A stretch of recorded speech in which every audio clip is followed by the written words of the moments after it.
Hi, my name is Ben, and for the past couple of years, I've been creating e-learning as part of my job. Until recently, though, I really had no formal training around the concepts of e-learning. I did go to Toronto to take an e-learning software use course, but that didn't prepare me for meeting the needs of my audience. That realization was a big part of my decision to return to university and minor in adult education. What I hope to do over the next little bit through this video is share some of my learning with you so that you can feel more informed about the growing trends for whatever future role and interaction you may have with e-learning.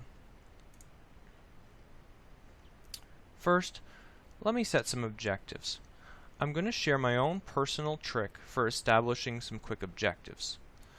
I always start by asking who, what, where, when, why, how, and how much.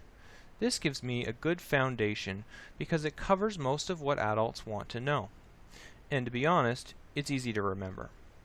When adults enter into a structured learning experience, regardless of whether it's mandatory compliance training or something of personal choice, they want to know what they're going to get so that they can determine if there's anything in it for them. I'll talk about objectives a bit more later. So these are the objectives I hope to cover.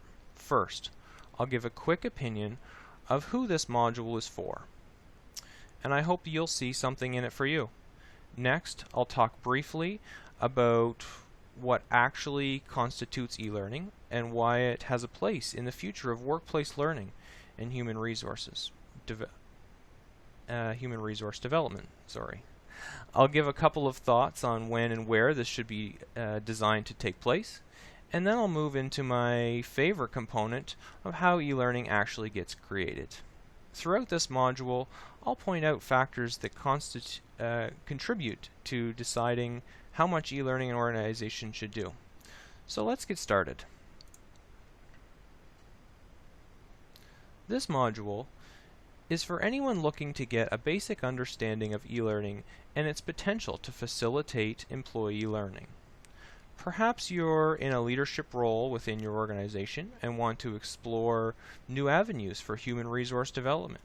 Or maybe your organization is expanding the way it delivers training, and you just want to stay ahead of the curve. Whatever the reason, if e-learning is new to you, then I hope you find this overview helpful. What you see here are some examples of terms used in the language of e-learning that will be discussed as we move along.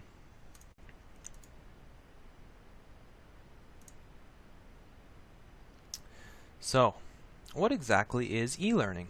Well, depending on what you read, the definition can vary. I prefer the broader definition as outlined in Chapter 1 of the Conference Board of Canada's e-learning for the workplace. That basically any information put out through an electronic forum for the purpose of learning can fit under the umbrella of e-learning. I like this broad view because it allows people to think outside of the box and also apply some principles of adult learning to a broader spectrum of communication. Here's the cover from the e-learning for the workplace document released in 2001.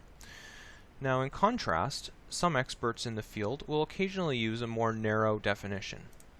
For example, Tom Coleman, creator of the Rapid e-learning blog, states in his e-book, The Insider's Guide to Becoming a Rapid e-learning Pro, e-learning means any type of self-guided online course created with an e-learning authoring tool.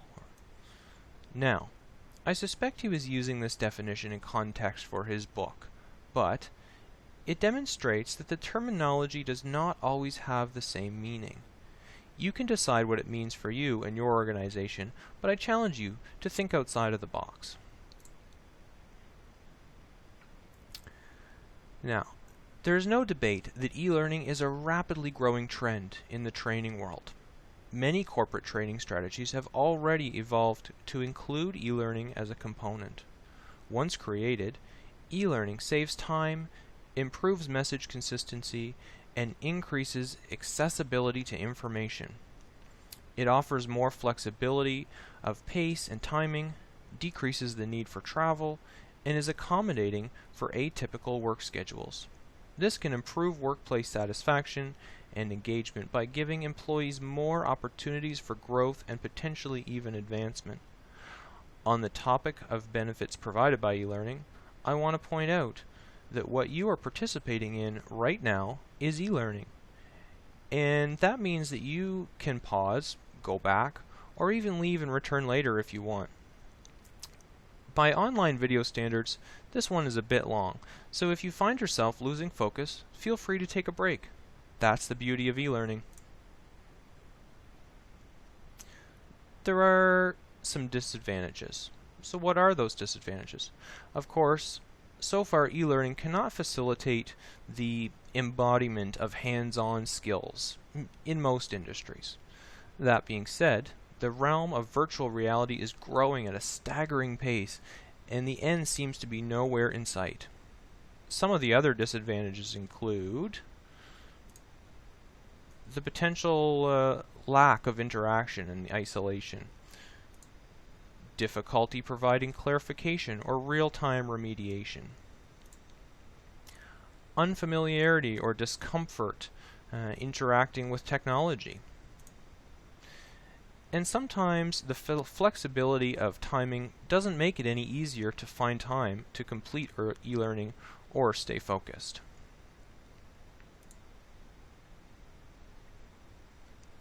Before we get into talking about e-learning creation models, you should know the term instructional design. Instructional design is less about what do I want to teach and more about what do I want my students to learn or be able to do. And subsequently, how can I facilitate that? The difference may seem subtle, but I'll talk about the first step of a specific instructional design model in a moment that will hopefully help demonstrate the difference. Before I do that though, I'll share another page from the e-learning 101 guide by Travantis, stating that instructional design is the practice of creating material in a systematic manner with the intention of increasing knowledge or improving upon a skill.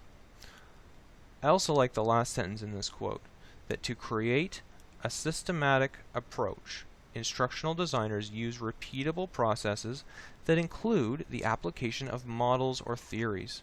Remember, we're talking about employee training, so often the material being developed will be released once and then be obsolete, meaning that efficiency is critical if organizations want content to be out in a timely manner and also keep costs down. Right now, ADDIE is probably the most mainstream instructional design model talked about. As you can see here, ADDIE stands for Analyze, Design, Develop, Implement, and Evaluate. This process has been around for 40 years now, long before it was used for e-learning like we know it today. And when you really dig into the model, it actually has about 19 steps involving review and revision between each of these basic steps. For our purpose today, though, I'm just going to talk and review the 5 core steps. But it is good to note that the reviewing process and making revisions on an ongoing basis is always good to consider. If by the end of this module, you're looking for more in-depth understanding of instructional design principles, then I definitely encourage you to search ADDIE and or instructional design online. And on YouTube is my personal preference. There are some great blogs and videos out there. So let's talk about the first step. I promised we'd go back to learning objectives. It's important that every formal training module start by creating a goal and some learning objectives based on a knowledge of the audience, their current skill levels, and where they need to get to be successful. Ideally, these objectives would be written as measurable learning outcomes. I would argue that nowhere is this step more important than in workplace learning creation. Employees are not only adult learners, who all benefit from the clarification, focus, and reference point for reflection, But employees also have jobs to do and will quickly be turned off by a perception of their time being wasted. Also, their business may depend on this system-wide growth. So the objectives are absolutely crucial. We saw these two guys earlier, and now, not to stereotype, but the images paint two very different pictures of comfort and daily interaction with technology. Keep that in mind when analyzing your audience. What might work well in an office environment may be a disaster for a team of tradespeople not typically at a desk throughout the day. Before we move on to the next step, I just want to highlight the first bullet. Need. Need symbolizes the need for instruction. Part of analyzing the problem and coming up with a solution is determining if instruction is the right solution for the problem. Sometimes the problem is not the employee's knowledge level. So make sure before you start developing content that you actually are confident that what you're about to create is a solution to a problem. Once the analysis phase is complete, it's time to do some design.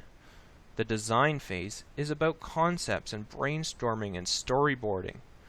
It's about bringing together the information gathered in the analysis phase and organizing it into something usable. Depending on your team, it may be when the instructional designer starts to meet with the graphic designer and the e-learning developer. But if your training department is anything like my training department, all of those roles are just one person. This is a great time to utilize a storyboard template. I have one that I use, mostly when I collaborate with other people, and I'll put it up in a second so that you can take a look at it. I say that I mostly use it when collaborating with others because I find it easiest for me to simply storyboard right in the e-learning authoring tool that I use if I'm working on a project alone, because it saves the transfer of information time. The downside of that is that it's easy to get distracted by detailed development of a single slide, and that can become time-consuming. The important thing to remember is that the core of the design phase is all about designing learning activities that align with the learning objectives. Here's what I use as a design template. This PowerPoint slide has a place to add images, type out narration, outline interactive components of the slide, and add general notes. Using PowerPoint makes it likely that no matter who is on the project, they will have some level of familiarity with the software.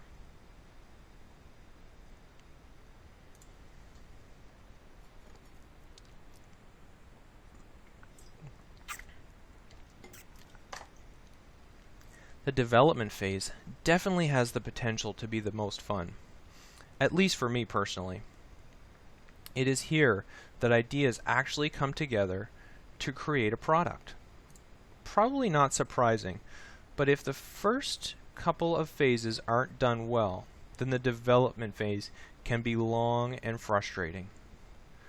Try not to make the same mistake I have, multiple times, of trying to start with the development phase in hopes that I'll just figure it out. Sometimes you can get away with what I call a lean design phase, but the larger the project, the better you'll want your plan to be. Otherwise, a 2-month project turns into a 6-month project, and you're left wondering why. I've been there. I'm going to come back to some principles of design and development in a little bit, but the foundational piece of advice I'll share about development is to remember your audience and what is referred to as the user experience.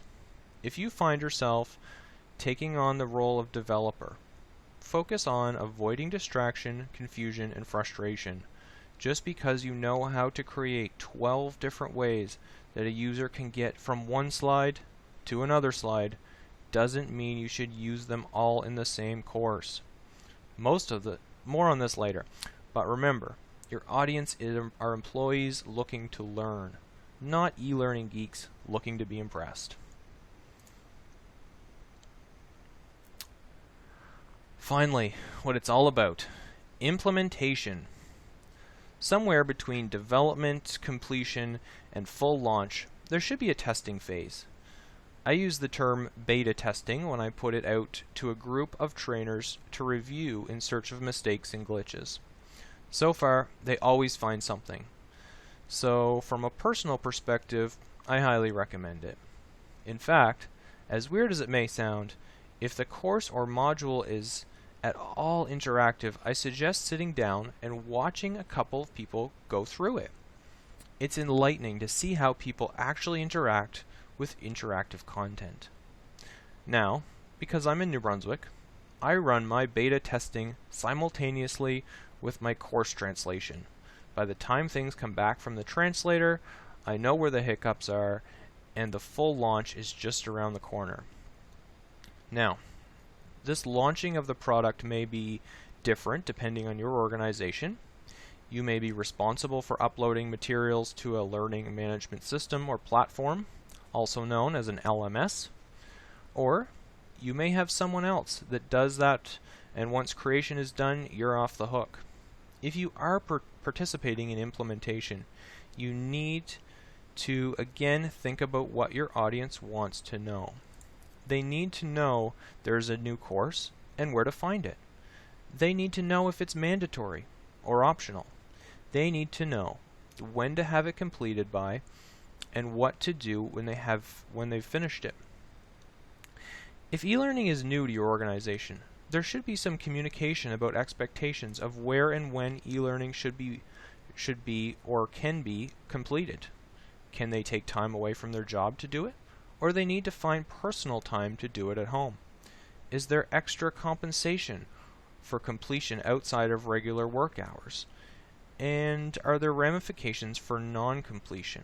Adult learners respond poorly to threats, but they respond well to clear expectations and reasonable ramifications. Let's step away from the ADDIE model for just a minute to talk about the when and where a bit more.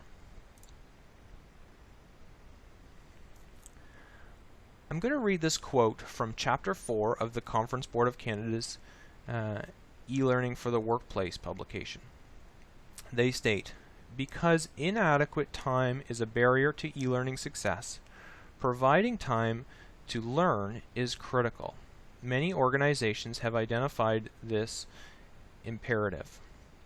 Norsk Skog, a world leader in the paper industry with about 2,500 employees, I've found out, whose workers are limited by shift schedules, opened up their training facilities to employees at night and on weekends.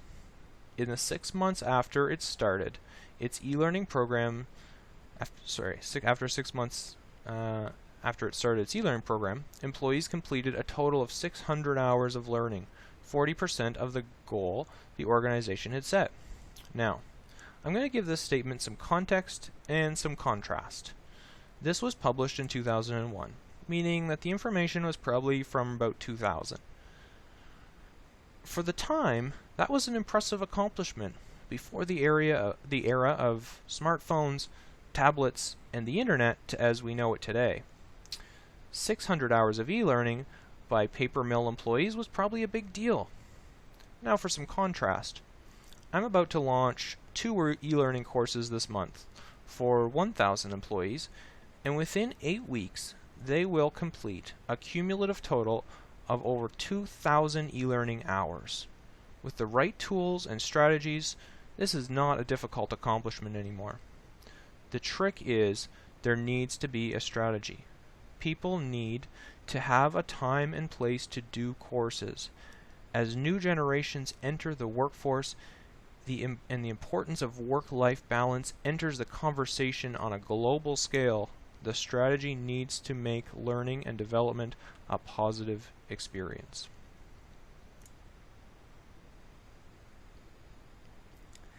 And that leads us back into ADDIE and the evaluation phase. Probably the least favorite step, at least for most of the people I know. But by this phase, you're probably ready to move on. Your other projects are probably starting to pile up. You've set your creation free and are ready to be done with it. And this is going to hurt. It's doubtful that anyone is going to fully appreciate the effort and energy that went into what you've built. However, performing an evaluation to determine if the learning outcomes were accomplished is important.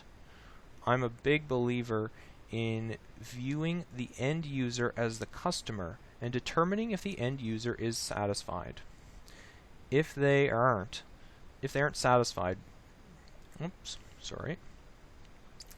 if they aren't satisfied, then why not? Was the navigation confusing, making the experience distract from the content, or were the objectives not clearly established, leading to users not understanding how the content would benefit them in their day-to-day work?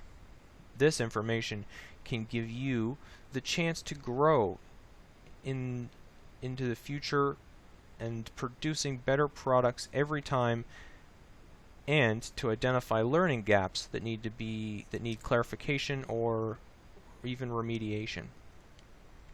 All in all, you should know if the course you created had the impact it was intended to have. Speaking of producing better products that have the intended impact, I want to shift gears for just a few minutes to give you an idea to think about, and then we will come back to wrap up instructional design models. We'll go back to the design and development for a second, because this is where the bulk of the work happens. And when thinking about design, think about this slide from Daphne Koller of Coursera, shared during her TED Talk about online learning, illustrating that when active learning is utilized instead of lecture, attendance, from which I think we can extrapolate participation, engagement, and learning all increase.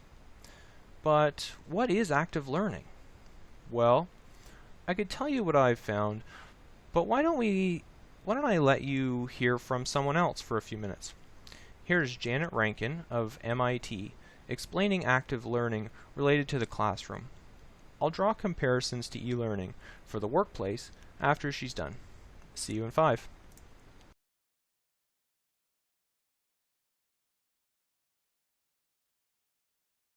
Well, active learning is the idea that students, to really learn something, to really understand something, have to be actively involved. And that just sitting passively and listening to a lecture really doesn't help students develop the higher order cognitive processes that they need to really, really understand something. So you can listen to something, you can watch a movie, you can watch TV, and you can generally get the plot. But if you're asked to recall specific details or to even explain a particular nuance associated with the TV show or movie, you can't really do it. And that's what happens often in a lecture, is that students will sit in the lecture, they'll write down what's being said, but they're not really engaged with the material. So active learning is this idea of, people say, minds on, always hands on sometimes. So students have to be actively with their mind thinking about the material, applying what's being said, and given opportunities within the lecture to apply what's being taught or what's being, or the topic at hand. And then active learning, strictly speaking, means that a particular individual is active. Interactive, we tend to parse that a little bit and say interactive learning would mean the student has been active in his or her own mind in thinking about the material, but then is also interacting with others, peers or potentially the faculty member or TA, in order to further develop understanding, construct meaning for the topic. I always start maybe the second session of the class. The second class meeting is a discussion of what we know about how people learn. So a discussion of the literature and the research on human cognition and learning. And if you take a constructivist point of view or a constructionist point of view, which really says that, as I said before, to understand, people have to make meaning of a topic. They have to construct their own meaning. And we show the research that really shows that this is true. For higher level cognitive processes, people have to be actively engaged, and there's research to show that. We also show the classroom-based research. So Freeman's 2014 paper that was a meta-analysis of 225 other studies that showed that in courses, in college-level courses where active learning was used, there was a 12% decrease in the failure rate.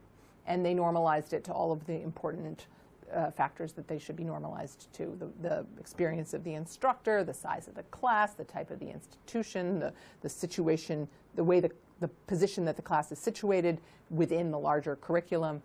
And across the board, it was shown that there was a 12% decrease on average of the failure rate. And they make a comment in the paper that if that had been a clinical trial of a drug and 12% of the people on the drug had showed marked improvement, they would have had to stop the trial and give everyone the drug. So this idea that there's a 12% decrease in the failure rate in courses that use active learning, to me, is pretty compelling that we should all be using active learning. So whenever possible, because we have an MIT, our students are MIT students, we use data, we use the research, and we try to find really good research, solid research that shows the way people learn, and then how to support that with specific classroom practices. So many of the students haven't had the experience of being in a class where active learning was used, so they don't really understand it. So when we start to talk about it as a way of teaching, they may not really get it. So throughout the course, from the first class all the way through, I try to use several different types of active learning exercises each class. So the students themselves are actively engaged with the material from the first day. So I may have them break into pairs and discuss a particular topic, or identify something they didn't understand from the pre-class readings. And then after 3 minutes, they can either share their comments with someone else, or maybe we just report out to the larger group. If they just write down and then report back, that's a pretty good example of active learning. It's a pretty simple, it's what you might call low-hanging fruit in terms of what it takes for a faculty member to do that. So I'll do that, I'll have them do that, and then I step back and say, okay, why did I ask you to think about it? Why did I ask you to take 3 minutes before we had this discussion? So I try to deconstruct the exercise for them, showing them the advantages for the learner. All right, so that was Janet Rankin on active learning, and that's also given me an opportunity for a wardrobe change to ditch my sweater. And how does that translate to workplace e-learning? Well, that really depends on your audience, your environment, and your overall professional development strategy. So do your employees have access to an online discussion forum where they can interact with each other, or maybe a leader in the organization that they can report back to after completion of the content to discuss their interpretation of how the material applies to their work? The first step into incorporation of active learning is definitely a challenging one to take. Here are two examples of mine that are on a very basic level. The first example is bringing context to the employee's work environment. In this slide, the one on your left, I've used an authentic image of actual employees in their real environment, and the narrative challenges them to think about some specific bias that they may have experienced in the past that was created due to previous interactions at a familiar geographical location. Although it doesn't allow them to share their context with anyone else in the moment, it helps facilitate that contextualization of new information. The other example, the one on the right, does allow for some simple feedback. When presenting complex information and using new terminology, it's good to make sure learners are understanding it. And a knowledge check is a quick and easy way to do that. Creating this quick multiple choice quiz just took a few minutes and allows learners to pause and reflect. The trick here is not to waste anyone's time. The quiz should be relevant, the options should all sound plausible, and the information should be available to the learner if they don't know the answer.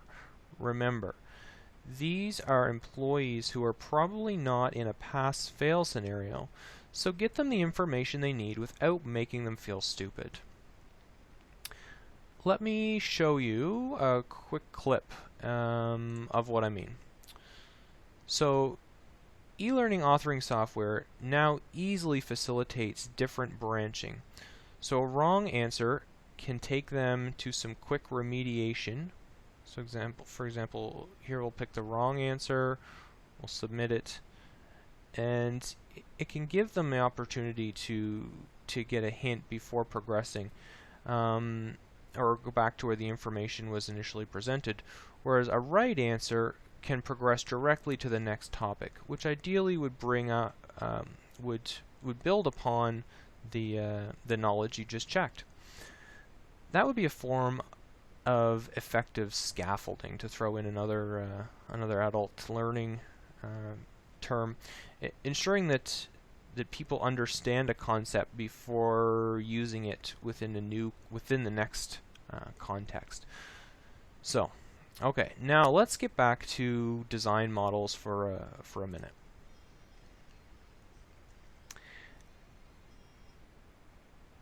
As you can see from this video clip that I've borrowed from Epigogy Inc.'s YouTube video on instructional design models, there are many different models that have emerged over the years. As technology evolves, so do the skills, teams, and resources needed to develop instructional material. As I mentioned earlier, I went to a software training course myself for a few days, and that's all it took to get pretty advanced understanding of how to create interactive content that can be shared around the world if I want.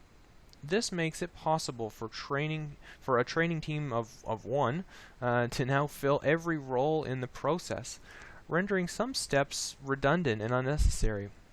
The other really interesting thing to know is that according to some research done by Dr. Cindy York and Dr. Peggy Ertmer, experts in the field of instructional design don't really use any of these models in their true form.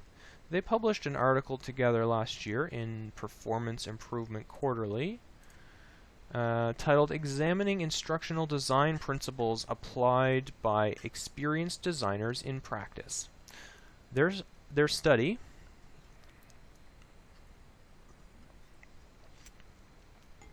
identified 61 different principles that instructional designers use. Of these, they were able to generally link 32 of them to steps outlined in an instructional design model. For example, the ADDIE model that we just reviewed. The other 29 principles had more to do with things like communication, client interaction, and project management. All important aspects of creating a successful product. There's a paragraph in their article that I'd like to read to you that I think summarizes what it all means quite nicely.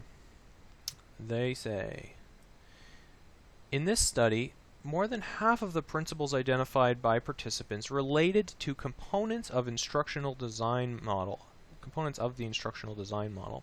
suggesting its continued importance to the practice of instructional design. Although the participants in this study did not refer to an instructional design model by name and did not add a guiding principle to the Delphi lists of principles that specifically mentioned using an instructional design model, many of the resulting principles related to the major tasks outlined by the model.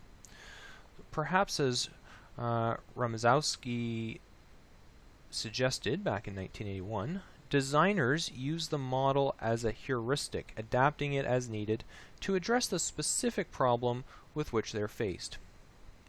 Additionally, it's quite likely that the 32 principles that related to the model would not exist in the experienced designer's repertoire had they not been taught an instructional design model at some point in their education.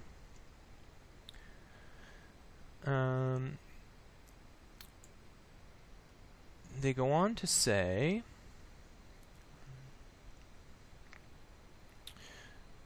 without having this foundation on which to build, their new knowledge and experiences may not have been as easily categorized.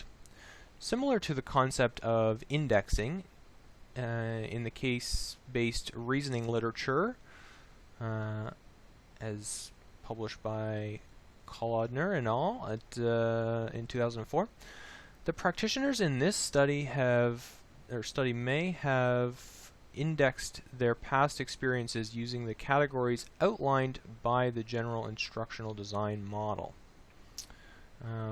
As noted by Stepich and Ertmer in 2009, the ADDIE model may serve as a useful index for practitioners, given that it's easy to remember, easy to build upon, and part of a common language of design. I thought that, although that was a bit lengthy of a quote, I think that it really kind of sums up the value of understanding a principle, so that you can then build upon that.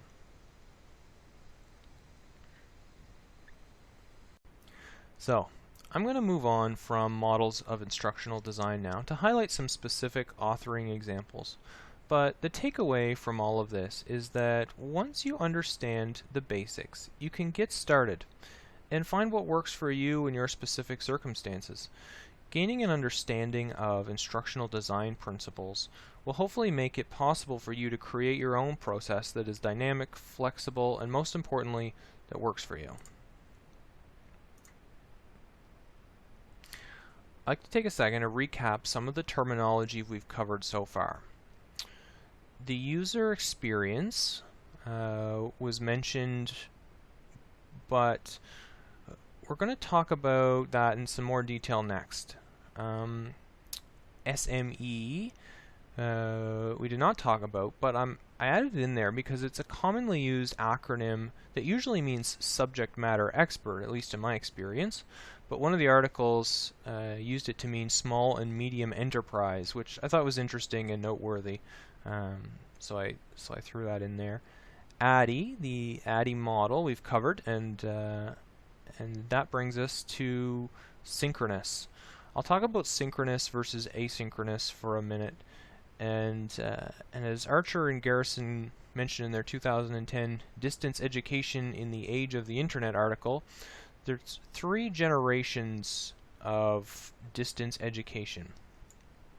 I'll start with asynchronous first because the first generation of distance learning that they talk about was asynchronous education, also known as correspondence courses, where material would be mailed to you and you would then mail in assignments, in the actual mail. The second generation is synchronous distance education, where you listen in to a lecture through some sort of telephone or video conferencing technology. This model is still widely used, actually, and is evolving all the time as technology makes it easier for people to live stream and also interact through real-time polling and quizzing, chat pages, and connections strong enough to connect multiple video and audio feeds all simultaneously. This requires everyone to be on the same synchronized schedule, though, hence the term synchronous.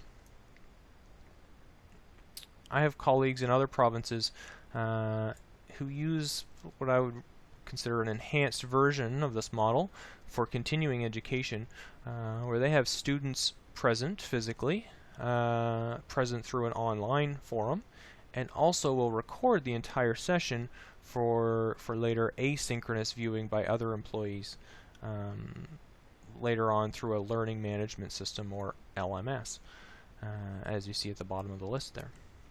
The third generation is fast asynchronous distance education, also known as e-learning. This involves course material being available anytime from anywhere by being located on a central computer server. And that's kind of what we're doing right now. That sums up the word cloud in a word bubble, because we've defined instructional design already, and I showed the collaboration template that I use. But speaking of templates, if you're looking at purchasing an e-learning authoring tool somewhere down the road, then you should look at the course and slide templates that they offer, because many of them now have a robust library of course shells, which can save you a lot of time building out slide interactions or picking professional looking color schemes, but some organizations have a better library of these than others. Speaking of look, let me use that little segue to talk about look for a minute. When building content that has visuals, whether they're videos, slide graphics, text, etc., it's again important to remember the goal of avoiding distraction, confusion, and frustration.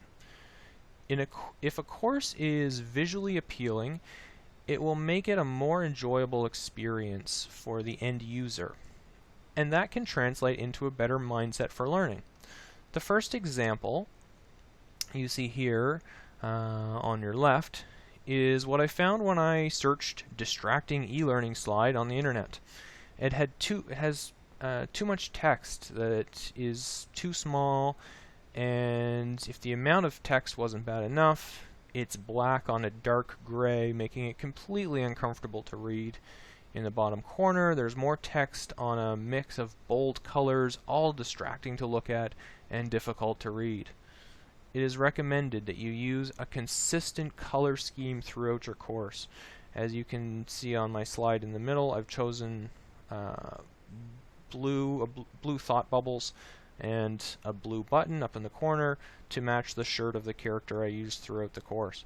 That makes them stand out from the grays that I used in the background, and hopefully highlight the fact that they are interactive compared to the gray through thought bubble, which matches the background that is not interactive. I've also employed the principle of repetition by repeating the same thought bubble shape to avoid distraction from the point.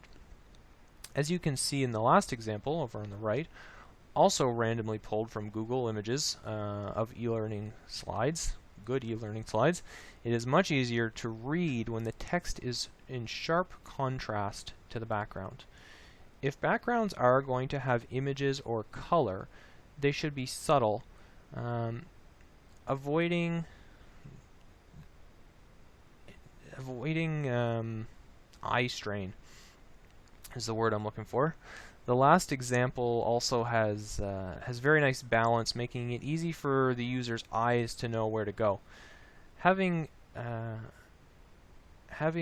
chunks of text scattered around can be confusing, especially if they have different frames or backgrounds that draw attention differently.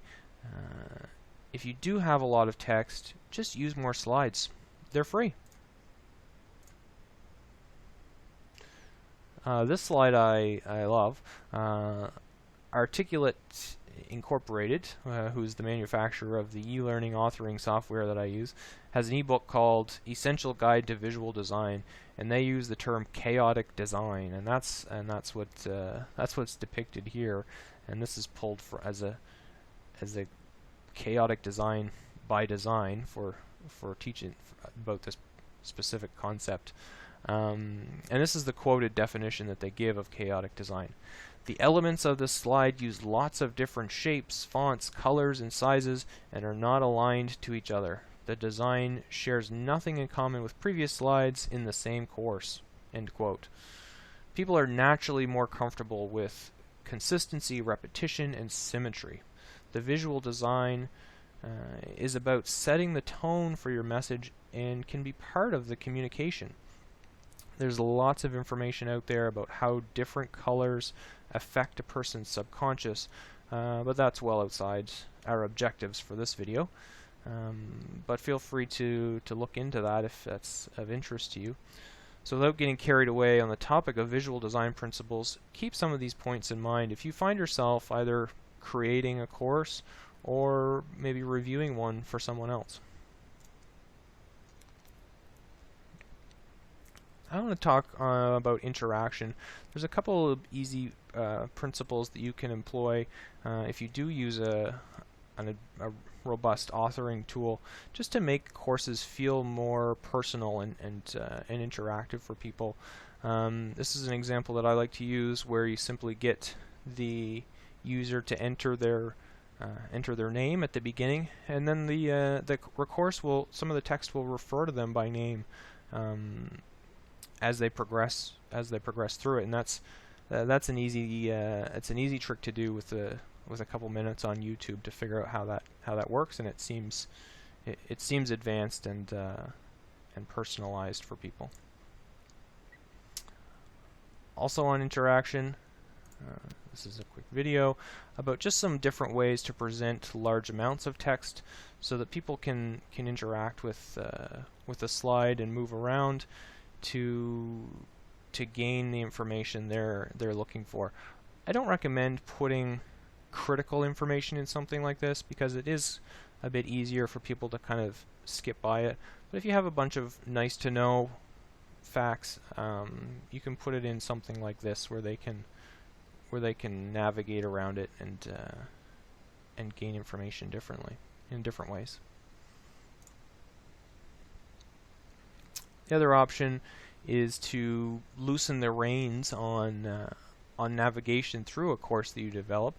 We're all very familiar with linear-based courses and the way that PowerPoint is designed, but e-learning gives people the option to navigate at their own pace and in their own pattern, if that's conducive to the material. Some material you have should build upon the earlier, should build on other material, and so you shouldn't have them jumping around. But if you're delivering a bunch of different topics that are not necessarily hierarchical, then feel free to create a navigation menu page and let people navigate the way that they want. This is another video that I threw in about user experience. Keep in mind that not everybody will know how to navigate or what they need to do on a slide. So if you can add in some quick interactive guidance on how to interact with a slide, such as just a cursor hand that comes in and shows people where they should click, then you can make their experience a lot better by making it comfortable and intuitive of what they should be doing.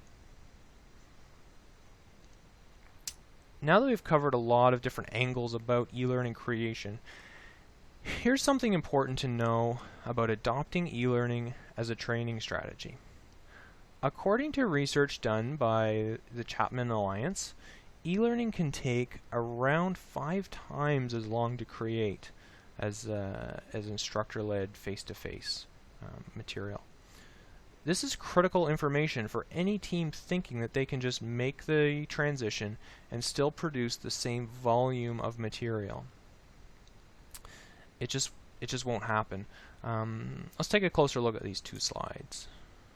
So this is their initial slide showing the average development time of instructor-led training for face-to-face material. And they say on average for 1 hour of content you're looking at about 43 hours of development, and that's depending on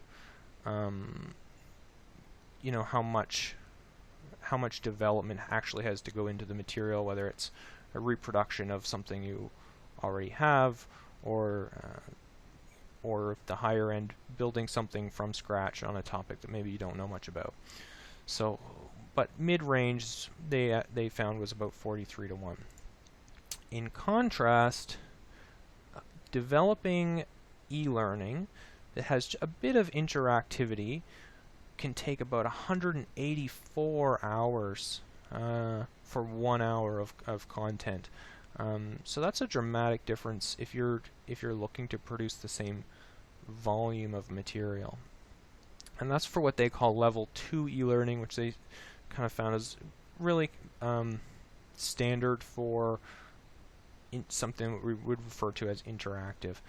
Now, just for interest's sake, I threw this third slide in about what they call level 3 e-learning. So that would be if you're taking your material and turning it into some sort of online interactive game or building simulation. It can take 490 up to, in the high range, 716 hours of development time for 1 hour. So this would be an ideal circumstance to be able to develop level 3 or e-learning all the time, and actually what they call gamification. If you start to want to expand your repertoire of e-learning terminology a bit more, that's a fun e-learning term used to refer to turning training content into interactive games in hopes of making it engaging and more fun to do. But I would say probably most corporate training teams are not producing what the Chapman Alliance would refer to as level 3 e-learning. All right, well, let's move on to what else is good to know. As we start to get ready to wrap up, I just want to share a sneak peek at a couple of growing trends in the world of e-learning. One of the latest trends is M-learning, where the M stands for mobile. On a very basic level, there are two things to know about M-learning. First, of course, it's mobile, so it should be smartphone friendly. Think about an interactive touch screen, not necessarily having access to a mouse and a keyboard. And it should be designed to be about a minute in length, which can be challenging if you're used to developing something that's designed to take all day. The other thing to think about is that where e-learning can be a whole course with measurable outcomes, M-learning should probably be used more in support of an ongoing learning strategy and not so much as a core approach. The second trend that seems to have been around a tiny bit longer than M-learning is micro-learning. And micro-learning is about breaking content down into tiny chunks that are more in line with the pace of today's learner.